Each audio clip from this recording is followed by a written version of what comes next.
ngoba i-precious lento oyinikezwe.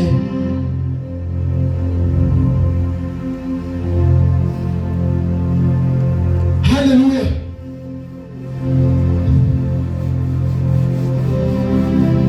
Sikhweze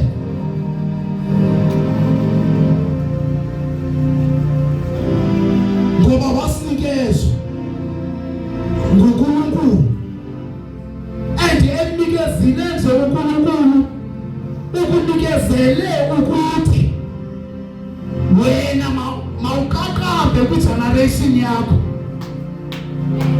umnikezele ukuthi mawophule irecord kwi-generation yakho, usindiselwe ukuthi wena overcome izinto, my God, ontanga bakho abathi asi-overcomeki.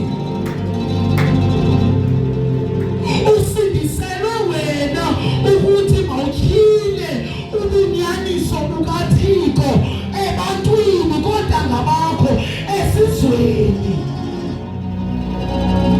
Udathi uThixo kwenye indawo wena uhlanga endilonyulileyo, wena ungumzi endibeke phezu kwentaba ongenafihlakala, wena usisibane esikhanyisela abantu bonke. Hallelujah. Ukuze my God ilight yakho igqame ngakumbi khwezela. Hallelujah.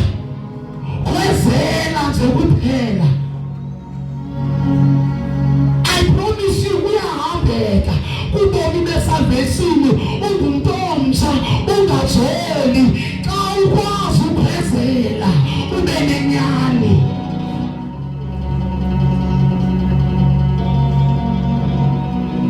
Kuyakwazi uhambeka,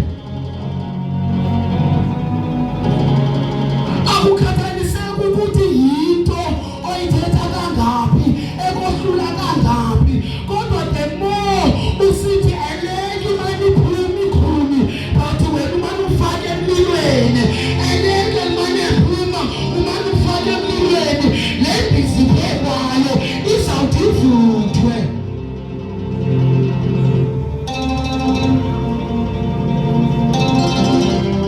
Yinto endinedayo ebomini benkolo, because once uqale ube nezinto ozigcine enhlizweni yakho ezimbi ozenzayo ongazithethiyo, uzawuqale xa uSathana uzawuvala umnyango wothandaza, because every time umane uthandaza uzakhumbuza, every time umane ufuna ukuathenda uzakhumbuza, then you will end up give up.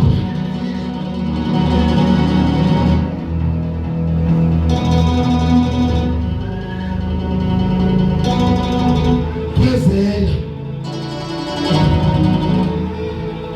yikhwezele.